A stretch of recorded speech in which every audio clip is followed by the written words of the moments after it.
Willow Creek Springs presents Healthy Living with your host, Joe Grumbine.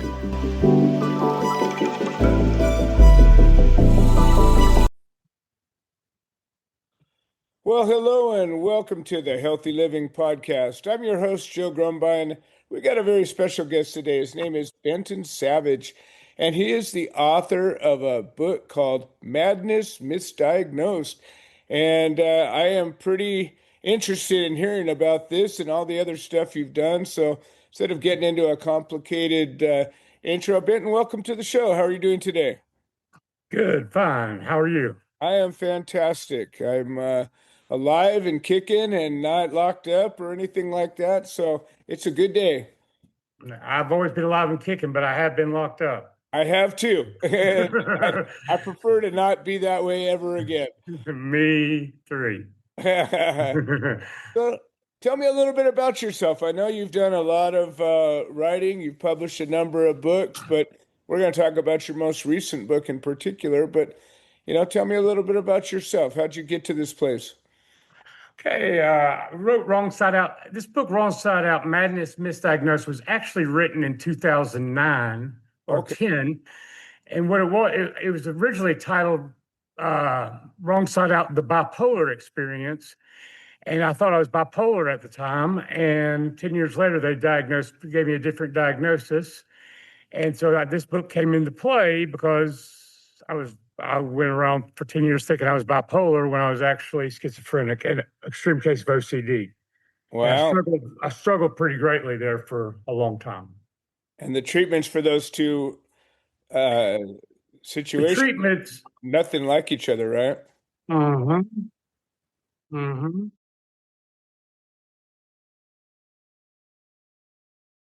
So tell me a little bit about, you leading up to your diagnosis, the wrong one. What was going on? I'll tell you, it's in the book, but I'll tell you right. It starts off with this. It was 1998, and I was about 25 years old. I was living in Atlanta, working in real estate, and I was really struggling. I really was just kind of acting weird. All my friends were noticing. I was getting when I look back on it, was my OCD acting up. I was just really inappropriate with girls, not like physically inappropriate, but just calling a little too much and that kind of thing. Mm-hmm. And then I ended up asking a girl to marry me. Yes. And she was not, I knew her, of course, and I dated her a couple of years before, but she was not expecting the wedding invite. And then what happened was she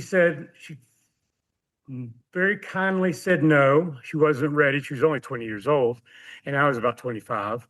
Okay. And what ended up happening, and this is, I mean, the whole book's embarrassing, but when I wrote the book, I said I was going to tell the story no matter how embarrassing it was to help other people just to understand. Because when I wrote the book, I want people to understand. I got tired of people saying, I'm bipolar as well, but I don't take medication. I'm just gut it out. I'm just strung through it. And that's the worst thing you can say to somebody with a serious mental health condition is if they don't need medication. Because eventually, I mean, I believe them. You want to believe them. You want to believe them. They're wrong at the time, but eventually they wear you down. And so what happened, when I wrote the book, I wanted to be as honest as possible, just as honest as possible. I mean, right down to asking a girl to marry. And then I thought, about 2 weeks later, I thought she was sleeping with all my friends. And I was getting phone calls, and I thought they were egging me on. And I eventually broke into one of my friend's house, did not get arrested, but did break my hand going in. And then they checked me in I had to go to the hospital for my broken hand. And then they checked me into they were like, you got to go to you need to go inside for a little while. And I was shocked. I mean, even though my behavior was ridiculous, for me, I was shocked. Okay. And it was you were kind of disassociating your thoughts from your actions a little bit. Well, I did that off and on for 20 years too. Okay. I mean, that was the pinnacle. I mean, that was the first one. It was so unexpected, the whole mental health, or unexpected to me. I think people around me may have had a clue. But yeah, I mean, I did that kind of behavior for a long time. kind of behavior. Not that, but just delusional behavior, very delusional at times. And one time I was in California about 1999, and I wanted to get back to Tennessee. I wasn't happy in California. I thought I could run across the country like Forrest Gump. Literally, I did. Wow. I did, and I took off. I took off and ran about a mile, and this is in the book too, sadly enough. It just came out on audio 2 days ago, and I listened to it because I had to proof it. It's brutal hearing your life story told to you by somebody else. Right. Told in the first person. But I ended up walking. I was in Northern California, and I'm walking about 20 miles or 30 miles. And finally, I was so dehydrated, had no money, no ID, no food, nothing. Wow. And I finally had called my mom, Colette, and it's a long story, but I called the police. They took me to a church. Some cousins that happened to live on the West Coast came and got me, vouched for me to get on the airplane. It was a whole deal. Wow. Yeah, I was off my medication. Mm-hmm. So when you were on medication, you didn't have these types of problems, but you got... I'm sorry. Well, yes, I did actually have not as sharp, so for lack of better words, but I was having problems. I was delusional. I thought that girl was married she was dead since 2002, and in 2015 I thought she was alive, and I was on medication. So they were just giving you the wrong medication. It just wasn't doing what you needed. But it helped more than nothing. Okay. I will give it that. But I've been on my meds. I've been on different meds for 5 years, and I've got my own business now, small business. And I've written a couple books since then, and I'm really doing, fairly functional at 53. And but it was a rough go of it. Not that this is the end of the world, but I'm not married. I don't have children. I missed out on all that because it would have been hard to. I did have a couple girlfriends, but they were very patient. But well, you're still young. There's life. I'm not worried about that. I'm just saying I'm 53 and just now getting really where I'm capable of doing something like that. There you go. All right. Yeah. And I'm very functional now, but it was a long stint, a tough stint. Wow. And going through all this, how was your family, or did you have a community around you? For a while. I still do. My mom and sister still support me, but I lost all my friends. Not just because I was mentally ill, just because my behavior. Mm-hmm. It wasn't that bad. It was just like, okay, enough's enough. Right. If I called them, they still take my call, of course. Right. But it's just like, they're not inviting you to the party. They're not inviting me to the party. They're not inviting me to the party. Now, I keep in touch with some of my friends. Okay. But it's been wrong. My mom and sister are about fed up too. They read the book and they're very happy for me. They really liked the book. I dedicated the book to my mom and sister. Okay. And they liked it, and they knew I'd written it. But it was still an eye opener for them what was really going on in my head, because it's not so much a memoir as the way I justified my behavior. Okay. In my head, it's mostly. There were some good years in there where I was functional, but there were a lot of time where I wasn't, and that was when I was off the medication, and self-medicating, as they say, and that kind of thing. Yeah. So I've heard a lot of different opinions about what you just described, self-medicating. And a lot of times people will go to things, drugs and alcohol and different things. Sometimes it's just a habit. Sometimes it's food. There's all these different ways people self-medicate. I put giant quotes around it. Yeah. It's often not very effective. Well, speaking of alcohol and all that, I just finished a book called The Stoic Alcoholic. Okay. And it's detailed 366 days. 360. It's going to be, the original title was 366. The first 366 days of sobriety. made it about 100, and now it's called the Stoic Alcoholic. It's not the number count that matters. Mm-hmm. Because I did drink some, and I haven't drank real recently, but I imagine I will drink again. But that was my conclusion. The Stoic Alcoholic. I have done a lot better in the last year.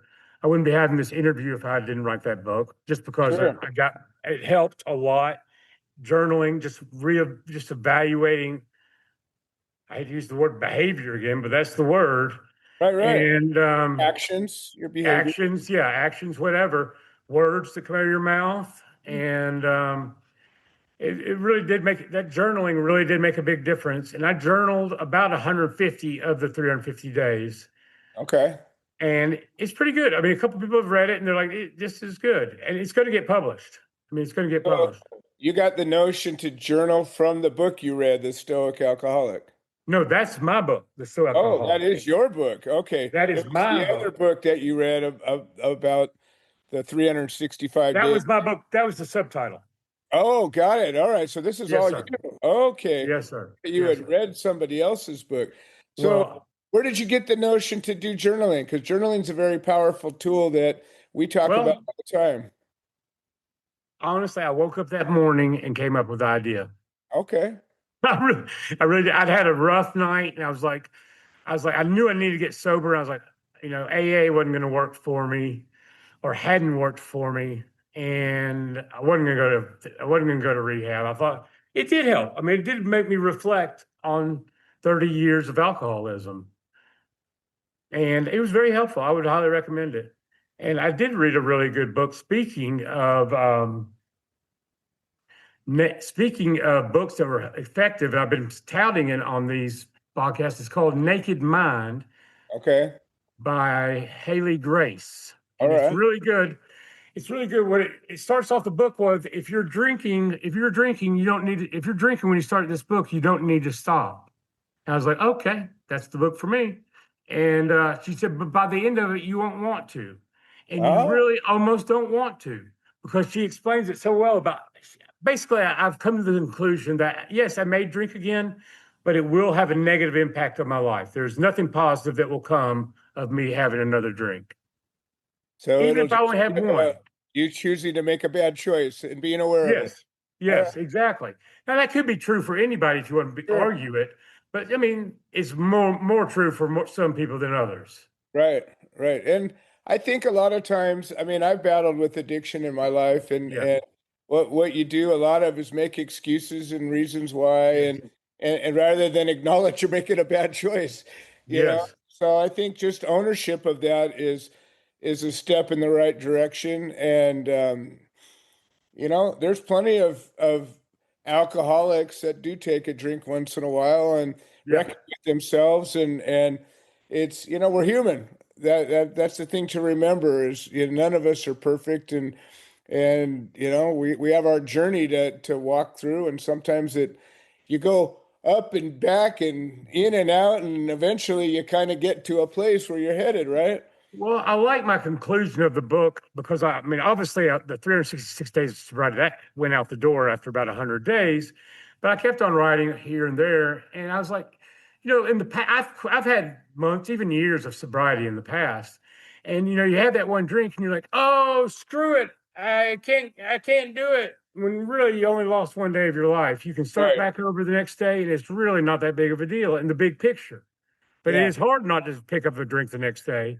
But that's what it really boils down to is it's not about the day count. It's about a mindset of you want to live basically a sober life.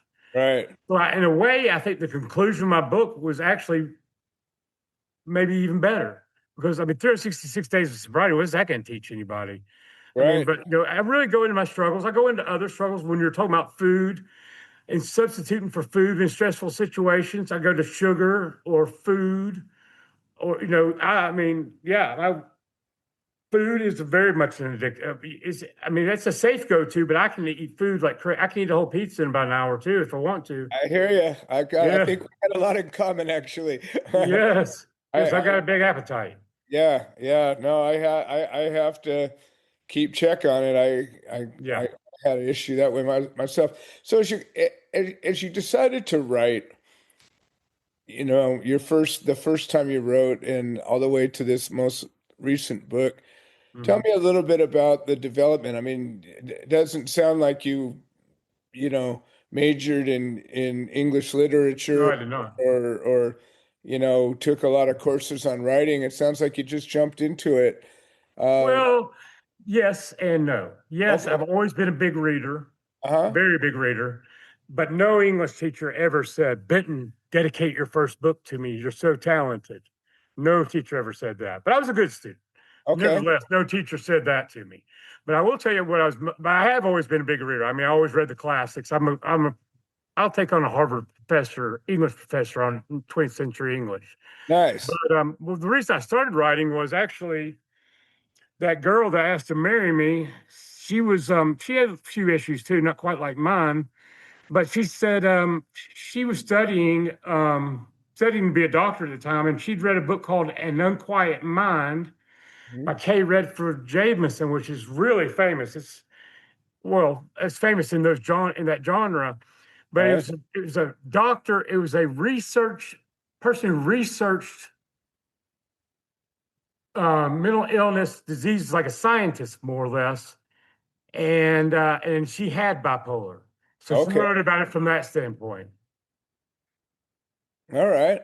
So at one point you got diagnosed with what you consider to be your current condition. Mhm. What happened there? How did somebody like go, I don't think it's bipolar we're dealing with. Like what happened there? Well, unbelievably, I think the doctors knew for a long time. I think the Okay. doctors knew for a long time, and they didn't want to change the chart. You're I kidding. don't. That's my opinion. And I've All talked to doctors, and they're like, "That's not far fetched." Maybe. right. Wow. Like just didn't want to change it. I'm bipolar. Nobody wants to tell you they're schizophrenic. Right. Nobody wants to tell you that. Well, and schizophrenia is a big spectrum of a problem, Yeah. but it can range. And again, I don't know a whole lot about it, but I've interviewed and known a lot of people who were schizophrenic, and we have a nonprofit where we do garden therapy, and we've had a number of Hmm. schizophrenics out here, and what I've observed is things like talking to people that I don't see. I'm not saying they're not there. I'm just saying I don't see them. Uh, Hmm. People have, talked about voices in their head, um, compulsions. Uh, Compulsion was my problem. okay. I would be, and that's where the OCD, the obsessive compulsive disorder came in, and that was really the key to diagnosing me was acknowledgement that I'm compulsive. And Uh, in 20 years, and I've told my mom, I was like, how did nobody diagnose me as OCD? I mean, my whole life is littered with OCD all over it. yeah. And nobody ever said the word until 2020 to me. Okay. And I'll tell you what, I was in an emergency room. The only time I ever checked myself into a hospital, checked myself in myself. I've been in the hospital probably 8 times, Okay. not carried in, not carried in on a stretcher or anything, but I mean, I was forced to go. All right. And, but this was the only time I checked myself in, and I was just like, I couldn't get medication. I mean, it's crazy out there. Psychiatric world is crazy out there. I haven't seen a doctor in 5 years. So tell I me deal with, about where you're at now. Like, I mean, it seems like you got yourself together pretty well. pretty well. Obviously, your stories are telling me that you're still dealing with plenty, but in our conversation, I wouldn't recognize you as a guy who's battling these things Mhm. that you're telling me about. So tell me about, your regimen, your routine, your medication. What do you do to keep yourself together? That's a good question. I did a lot of that. I hate to bring up the stoic alcoholic, but I really evaluated my behavior, and I really focused on getting a routine going. At Okay. first, I started with rituals, making sure I exercised every day, or making sure I got up at 6, just doing little things, make sure I did them every day. And eventually got a schedule. I was getting up around 5 in the morning and writing and then exercising. And then I had my little business. Just keep them busy. I mean, just really trying to keep a schedule. And I go to bed really early, figuring Mhm. I get more done between 5 and 8 than I'll get done between 10 and 12. I agree with that. Yeah, I mean, I'm going to watch TV from 10 to 12. It doesn't matter what time. I mean, not TV, but I'm going to do something very quiet. Right. Listen to music or maybe read. Right. I'm going to wind it down. I'm not going to be working at 10 o'clock at night. And I get up at 5 and I'm, 30 minutes, I'm ready to roll. Yeah. And routine is very important. Medication is the most important thing. You got to take your medication. That's the whole point of Wrong Side Out is, you don't think I need to take medication? Well, read this book and tell me this person doesn't need to take medication. It is ludicrous. So when you started taking the medication, I know that, psych meds are kind of all over the place, and some people, have problems. There's potential side effects, but when somebody finds the right combination of medicines, it can be life-changing. It sounds to me like you found a good combination.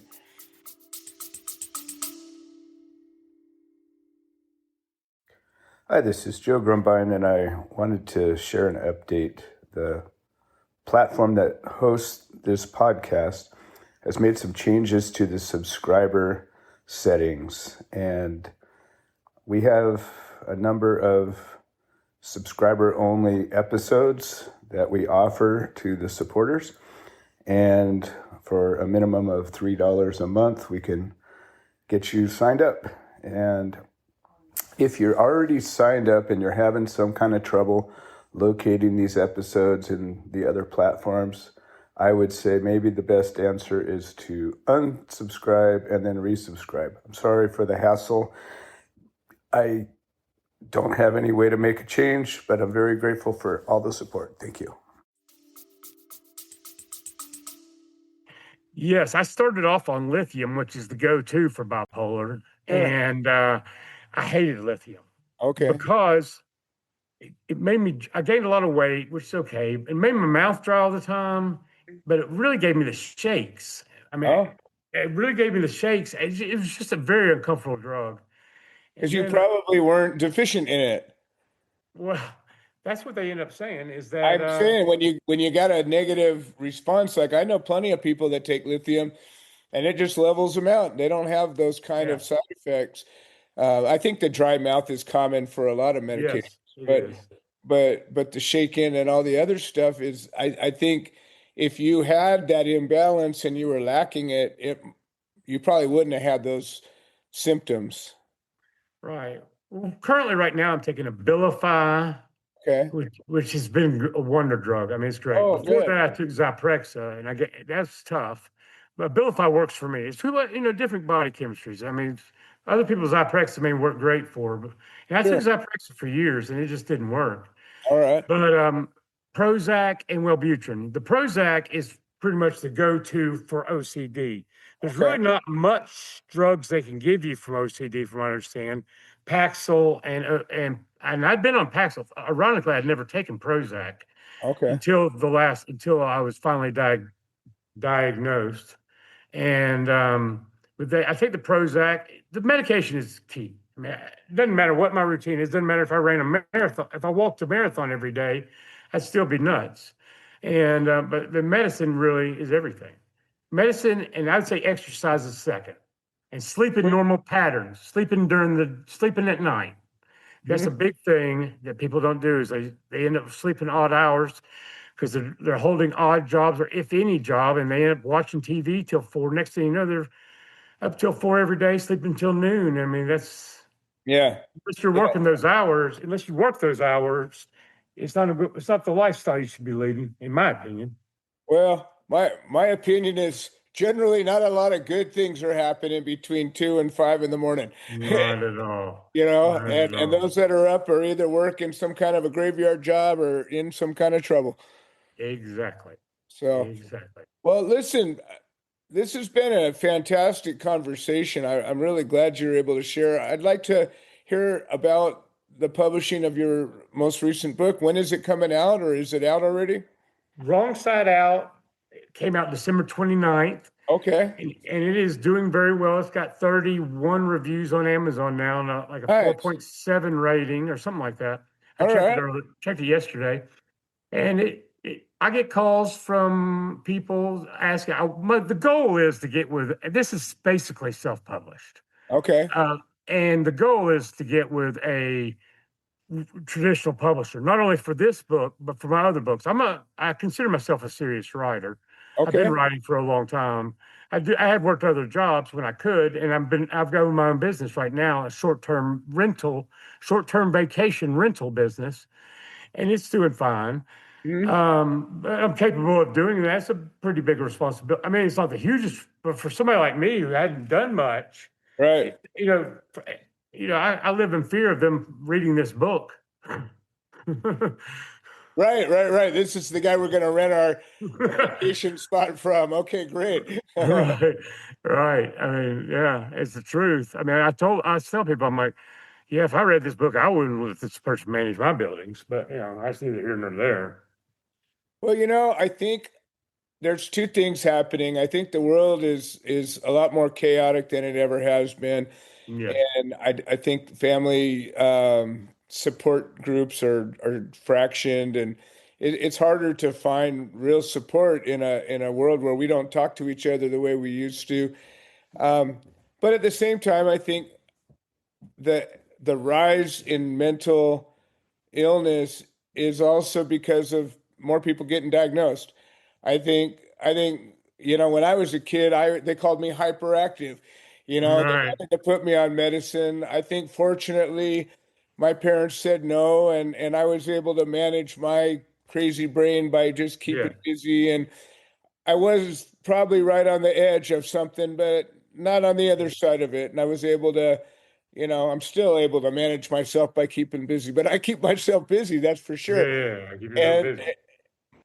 but I think a lot of people find themselves just on the other side of that fence, and without some kind of help or even awareness of the situation, you end up just making more bad choices more easily, I think, and finding yourself in a worse way. So, what would you say, if somebody is going through life and, we find ourselves being victims sometimes, oh, nothing's fair, people don't give me a fair shake, and you're not looking at what you're doing.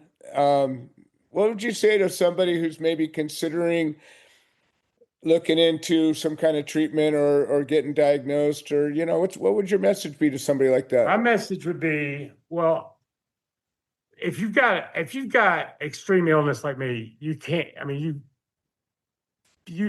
people tell you. If people tell you you need to be on medication, they're most likely telling you the truth. Got it. All I right. mean, if they're not telling you need to be on medication, take it with a grain of salt. I mean, if you're not on medication already, but I will tell you that just take your medication. Read. I mean, you read my book. I mean, I'm not selling my book. The whole point of the book is I'm crazy, but for 20 years I argued with myself. And Right. you read this book, and there's no arguing about it. There's no doubt Right. about it. I mean, I was listening to it, having it read to you by somebody else when I did the audio. It's painful. It's painful to hear that stuff. When is that coming out It was out December 29th. It's currently on on the audio Amazon. version? When is the Audio version, I'm not sure. I am literally halfway listening to it right now. Soon, Okay. I just got to approve it, is what I got to do. All right. Well, hurry up and approve it because I I'm listened going to to improve it this week. I don't currently listen to audiobooks, but everybody says audiobooks are the way to go these days. And my I book is kind do a of lot of perfect for them audio. because I can do something else while I'm Yeah. listening to them. And when you're reading, I mean, I read too, but I Yeah. used to read a lot more, but I did a lot less.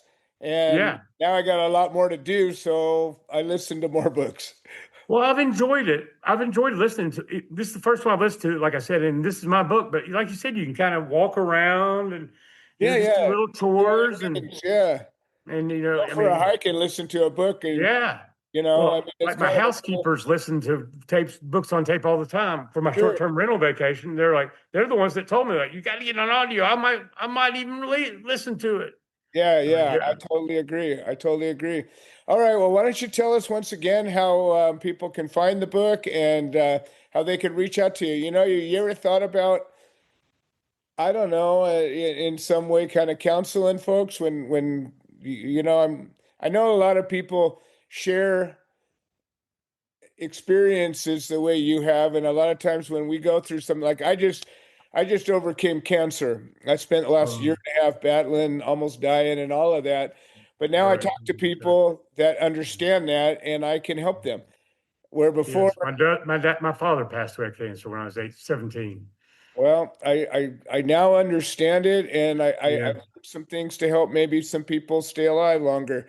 yeah. And so I know you have, your books are certainly going to do that, but sometimes people just want to reach out and, have some words. You interested in something like that or no? I'm really not. My goal with the book is I'm really not very sensitive for counseling. I didn't like counseling. I didn't like being in counseling myself. Got it. That didn't help, and that was my problem, not theirs. Sure. And it would have been helpful if I'd been in counseling because it probably wouldn't have lasted as long. Right, right. But Well, I then had let's something. focus on your book. Yeah, right. Well, I'll tell you what my goal is with the book. Well, the after the book is my goal is to live a normal life and be an inspiration to people. A small inspiration to people who aren't think they can't do more than they can. I tell other people that I've started a business that I don't start. I mean, it's established, kind of. I mean, it's a couple of years. I mean, it's going. And people are like, "Oh my gosh, it's good." And it's pretty tough because you got to be on your toes every day. Right, It's not a hard business, but I do have to do something every day. I can't check out. right, right. Well, it keeps you making those good choices. Yes, it does. I Yes, it love it. does. Well, Benton, it's been a riveting conversation. I've Yes, really sir. enjoyed talking to you, and I want to thank you for joining us on the show today. Yes, thank you. I enjoyed it. Excellent. Well, this has been another episode of the Healthy Living Podcast. I'm your host, Joe Grumbine. I want to thank all of our listeners for making this show possible, and we will see you next time. This has been another episode of the Healthy Living Podcast. We produce this show so that people can share their stories, people that have overcome obstacles, people that are undergoing obstacles. We're building a community of health-minded individuals. If you're interested in supporting the show, please leave a review on the platform you're listening to it on. If you're interested in becoming a guest, please send an email to itsjoegrumbine@gmail.com, or you can send a note into the notes section of the podcast. All right. Well, thank you for supporting this show, and we hope you've enjoyed it.